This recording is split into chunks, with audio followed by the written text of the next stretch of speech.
अस्सलाम वालेकुम dear students, उम्मीद है आप सब खैरियत से होंगे.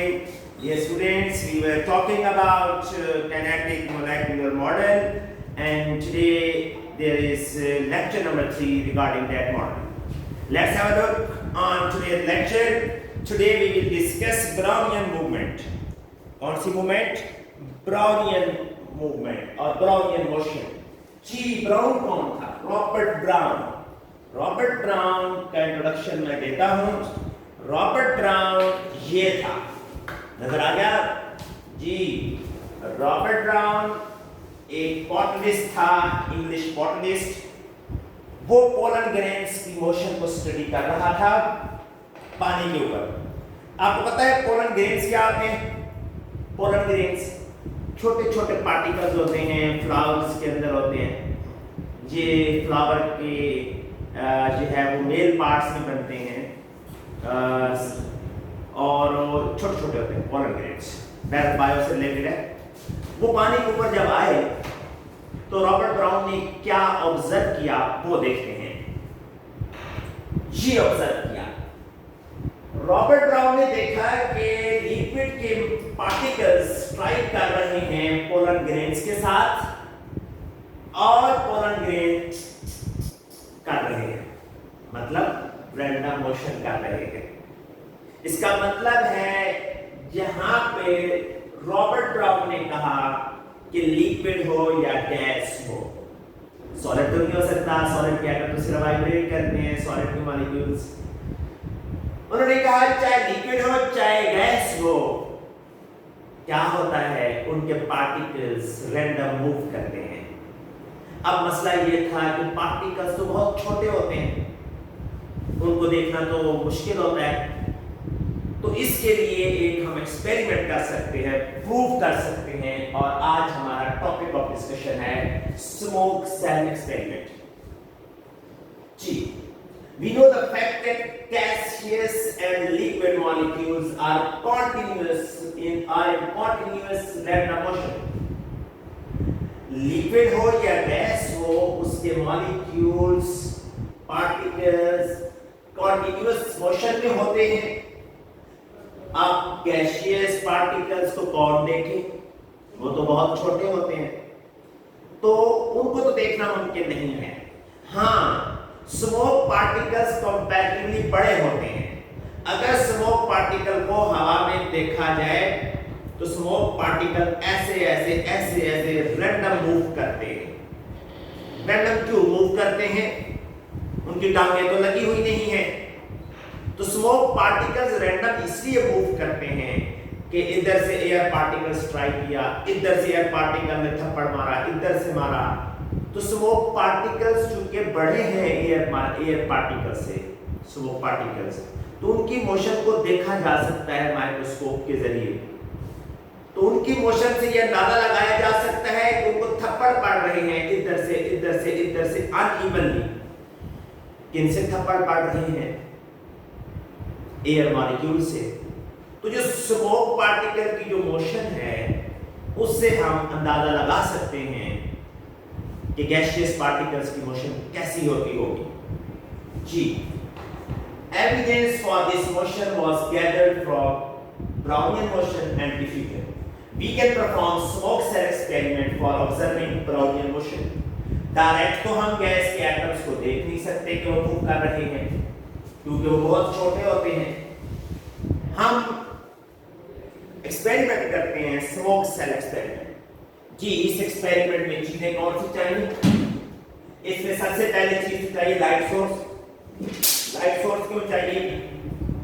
लाइट सोर्स हमें चाहिए होगा ताकि स्मोक पार्टिकल्स के ऊपर लाइट पड़े और वो प्रोमिनेंट हो के नजर आए, या लाइट उनसे रिफ्लेक्ट हो तो नजर आए.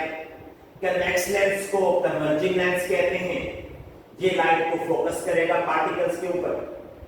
स्मोक सेल गिलास का एक बॉक्स होगा जिसमें हम स्मोक को फिल कर देंगे. और माइक्रोस्कोप, कौन सी स्कोप? माइक्रोस्कोप. क्या काम होगा इसका? स्मोक पार्टिकल्स को की मूवमेंट को ऑब्जर्व करना. देखते हैं जी अरेंजमेंट apparatus की. ये है अरेंजमेंट. ये है हमारे पास सेल. ये गिलास से बना हुआ होगा, इसके अंदर हमने क्या रखना है, स्मोक को रख देना है, स्मोक पार्टिकल्स। ये बेंच है, ये है लाइट सोर्स और ये है कन्वेक्स लेंस, कन्वर्जिंग लेंस कहते हैं इसको। जो रे ऑफ लाइट आएगी लैंप से, उनको ये कंडेंस करेगा, कन्वर्ज करेगा पार्टिकल के ऊपर, ऐसे और ऐसे। पार्टिकल लेट्स सपोज यहाँ पे है और ऊपर से माइक्रोस्कोप लगी हुई है, माइक्रोस्कोप उसको ऑब्जर्व करेगा। ये पार्टिकल जब माइक्रोस्कोप के नीचे होगा तो ज्यादा देर नीचे नहीं रहेगा, बल्कि इधर उधर मूव कर रहा होगा, क्योंकि हमें पता है एयर मॉलिक्यूल इस पे इसको थप्पड़ मार रहे होंगे। कैसे? लेट्स सपोज यहाँ पे है स्मोक पार्टिकल, एक की बात कर रहा हूँ फिलहाल। ये फिल है, इसमें गैस भी है, एयर मॉलिक्यूल्स भी है।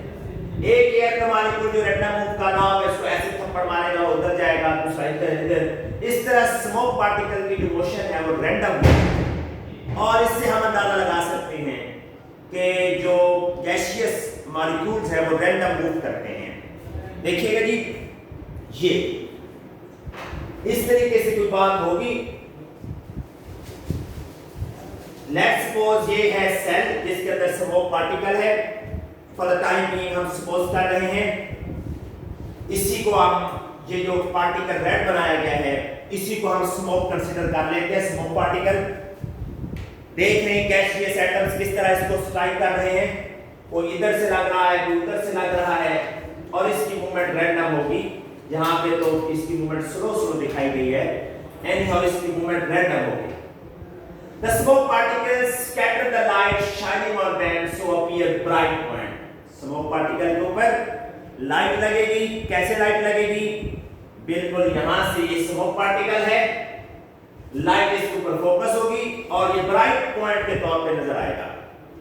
और एयर पार्टिकल्स चूंकि बहुत छोटे हैं वो नजर नहीं आएंगे, ये ब्राइट इसलिए नजर आएगा, स्मोक पार्टिकल इसके ऊपर लाइट लगेगी और ये लाइट को रिफ्लेक्ट करेगा। जी, इसकी एजुकेशन देखें। एजुकेशन का मतलब होता है changes in direction, frequent changes in direction होगी इसकी। अगर ये बहुत बड़ा होता तो इसकी एजुकेशन कम हो जाती। एजुकेशन का मतलब क्या है? Frequent changes in direction due to bombardment of air molecules. The smoke particles can be seen to be moving in random or irregular motion. अगर इसको बड़ा कर दे तो क्या चेंज आएगा? एजिटेशन कम हो जाएगा। एजिटेशन का वर्ड बुक में लिखा हुआ है, इसका मतलब है ये बड़ा होगा, इसका मैस बड़ा हो जाएगा, इसमें इनर्शिया बड़ा हो जाएगा और इसकी फ्रीक्वेंट चेंजेस इन डायरेक्शन कम होगी। अगर हम टेंपरेचर बढ़ा दें तो क्या होगा? टेंपरेचर बढ़ा देंगे तो गैसियस मॉलिक्यूल्स की मूवमेंट तेज होगी और वो ज्यादा रेट से स्ट्राइक करेंगे और इसकी डायरेक्शन ज्यादा चेंज होगी, एजिटेशन ज्यादा होगा, मूवमेंट तेज होगी। Explanation for the above observation, जो हमने एक्सपेरिमेंट किया था उसकी ऑब्जर्वेशन मैंने बताई। ऑब्जर्वेशन से एक दफा फिर देख लें। Number 1, smoke particle bright appear होगा। क्यों ब्राइट अपीयर होगा? क्योंकि इसके ऊपर लाइट लगेगी और रिफ्लेक्ट होगी। And you will observe the smoke particles moving all around in random and irregular pattern. और ये देखा कि if there is the larger size of the smoke particles, then agitation will be low. Agitation का मतलब frequent change in direction. अब इसकी explanation क्या होनी है? Irregular motion जो smoke particle की है, this is due to bombardment of air molecules. The smoke particles being much larger than air particles, so its motion is visible and we can observe it. So we will observe that the motion is irregular. It means air molecules are moving in irregular manner. This random motion is called Brownian motion. Robert brown ने 1827 में सबसे पहले इसको observe किया था। Further explanation, smoke particles random path पे क्यों move किया? क्यों कि उसके ऊपर रैंडम डायरेक्शन से फोर्सेस लग रही थी और वो फोर्सेस कौन लगा रहे थे? एयर मॉलिक्यूल्स हिट कर रहे थे उनको। Since the air molecules can hit the smoke particles from all directions, the smoke particles will move in random or zigzag path. आमतौर पे हम ब्रोनियन मूवमेंट को, ब्रोनियन मोशन को इस तरीके से zigzag path से डिनोट कर रहे होते हैं। ये ट्रांसलेटरी मोशन ही है रैंडम पाथ के ऊपर। Conclusion: The movement of the smoke particles are due to their random bombardment with the air molecules. Done.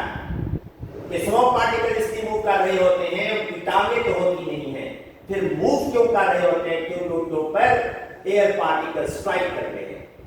It predicts that molecules are moving randomly. जी, motion of molecules and temperature. Previous lecture में हम discuss कर चुके हैं कि अगर हम temperature बढ़ा देंगे, जो सेल है जिसके अंदर हमने स्मोक पार्टिकल्स रखे हुए हैं, तो स्मोक पार्टिकल्स की मूवमेंट बढ़ जाएगी। क्यों बढ़ जाएगी? Because gaseous molecules are moving in random directions. जब गैसियस मॉलिक्यूल्स को हीट मिलती है तो वो तेजी से मूव करते हैं। जब वो तेजी से मूव करेंगे तो यकीनन वो पार्टिकल्स स्मोक पार्टिकल्स से भी ज्यादा स्ट्राइक करेंगे। जी, क्वेश्चन की प्रैक्टिस कर लेते हैं। ये है हमारा ऑपरेटर्स, बिल्कुल लैंप लेंस सेल जिसके अंदर स्मोक है, और माइक्रोस्कोप। माइक्रोस्कोप के नीचे जो पार्टिकल आएगा वो ज्यादा देर माइक्रोस्कोप के नीचे नहीं रहेगा, बल्कि रैंडम मूव कर जाएगा स्मोक पार्टिकल। क्वेश्चन क्या है जी?